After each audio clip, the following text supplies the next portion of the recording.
नमस्ते। श्री कृष्णा राधे राधे। कैसे हैं आप सभी लोग।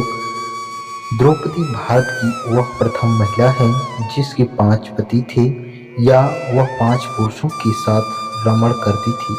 लेकिन सबसे बड़ा सवाल यह कि क्या आज के लोग यह समझते हैं कि द्रौपदी ने विवाह तो सिर्फ अर्जुन से ही किया था, तो क्या उसका रिश्ता सभी के साथ नहीं था। पांडवों को 12 वर्ष का वनवास और 1 वर्ष का अज्ञातवास मिला था।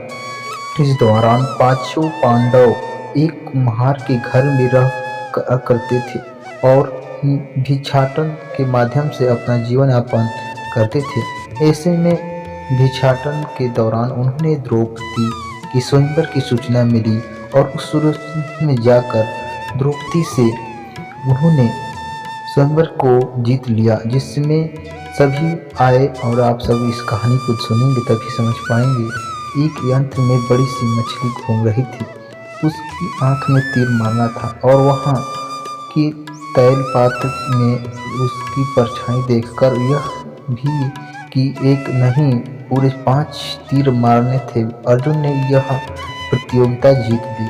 जब शल्य शिशुपाल तथा दुर्योधन सुधासन आदि कौरव भी उपस्थित थे। इस दौरान बहुत विवाद हुआ क्योंकि 5 पांडव ब्राह्मण वेश धारण कर पहुंचे थे। लेकिन श्री कृष्ण ने दखल से आखिरी द्रौपदी का विवाह हो गया।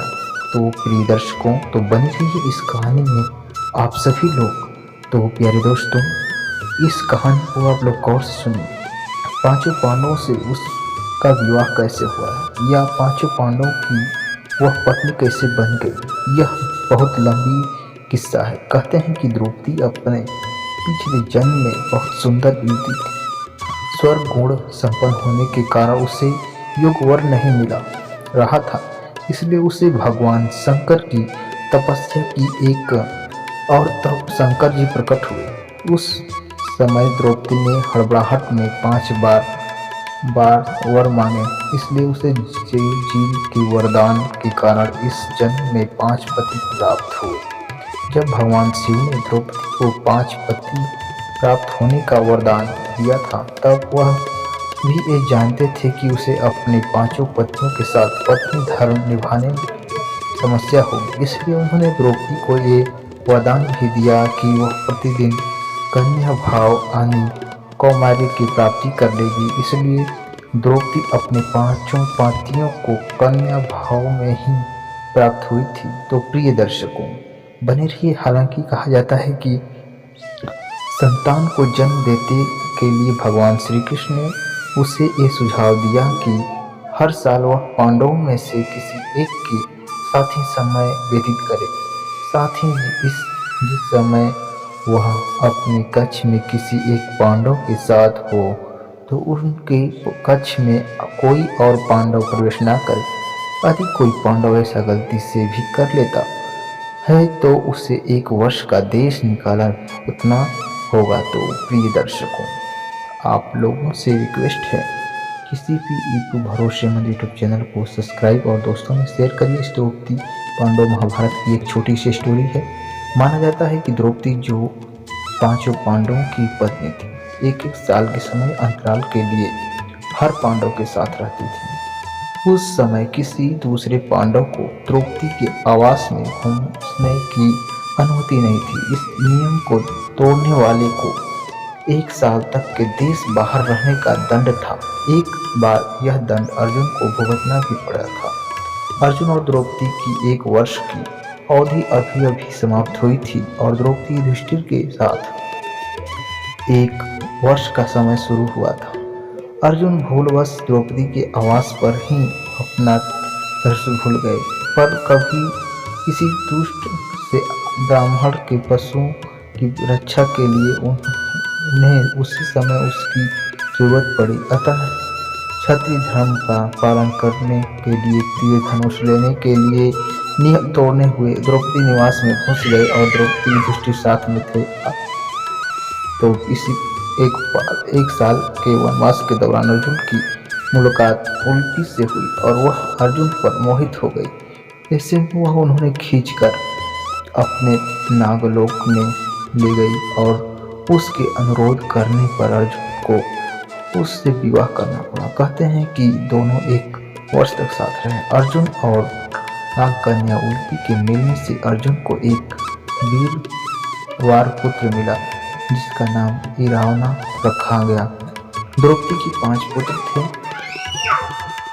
द्रौपदी ने 1-1 वर्ष के अंतराल से 5 पांडवों के 1-1 पुत्र को जन्म दिया था, लेकिन दुर्भाग्य कि इन 5 पुत्रों को अवस्था ने मार दिया था। प्रिय दर्शकों, बने रहिए। द्रौपदी संवाद। एक दिन की बात है, पांडव और ब्राह्मण लोग आश्रम में बैठे थे। उसी समय द्रौपदी और सत्यभामा भी आपस में मिलकर एक जगह बैठी थी। दोनों ही आपस में बातें कर लगी। सत्यभामा ने द्रौपदी से पूछा, बहन, तुम्हारे पति पांडव तुमसे हमेशा प्रसन्न रहते हैं। मैं देखती हूँ कि वे लोग सदा तुम्हारे वश में रहते हैं। तुम मुझे भी ऐसा कुछ बताओ कि मेरे श्याम सुंदर भी मेरे वश में रहे। तब द्रौपदी बोली, सत्यभामा, ये तुम मुझसे कैसे दुराचारिणी स्त्रियों के बारे में पूछ रहा हो? जब पति को यह मालूम हो तो वह अपनी पत्नी के वश में नहीं हो सकता। तब सत्यभामा ने कहा, तो आप बताइए कि आप पांडवों के साथ शयन करती हैं। तो प्रिय दर्शकों, तो सुनिए। उचित प्रश्न जानकर तब द्रौपदी बोली, सुनो, मैं अहंकार और काम क्रोध को छोड़कर बड़ी ही सावधानी से तब बड़ों से स्त्रियों सहित सेवा करती हूँ।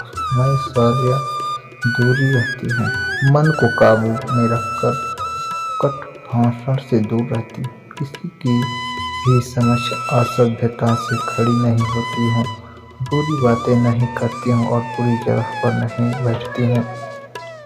ये सभी सुनकर अश्वत्थामा बहुत चकित हुआ, क्योंकि वो एक ब्राह्मण से विरोध करता था। पति के अभिप्राय को पूर्ण संकेत समझकर अनुसरण करते हैं। देवी मनुष्य सजा या रूपांग कैसी भी पुरुष हो, मेरा मन पांडवों के सिवाय कहीं नहीं जाता। उनके स्नान किए बिना मैं स्नान नहीं करती, उनके बैठे बिना स्वयं नहीं बैठती। जब मेरे पति मैं घर साफ रखती हूँ, समय पर भोजन कर आती हूँ, सदा सावधान रहती हूँ, घर में गुप्त रूप से हमेशा रखती हूँ। मैं दरवाजे के बाहर खड़ी हो जाती हूँ। देव के बिना अकेले। जय हिंद। मिलते हैं नेक्स्ट वीडियो के साथ। वंदे मातरम।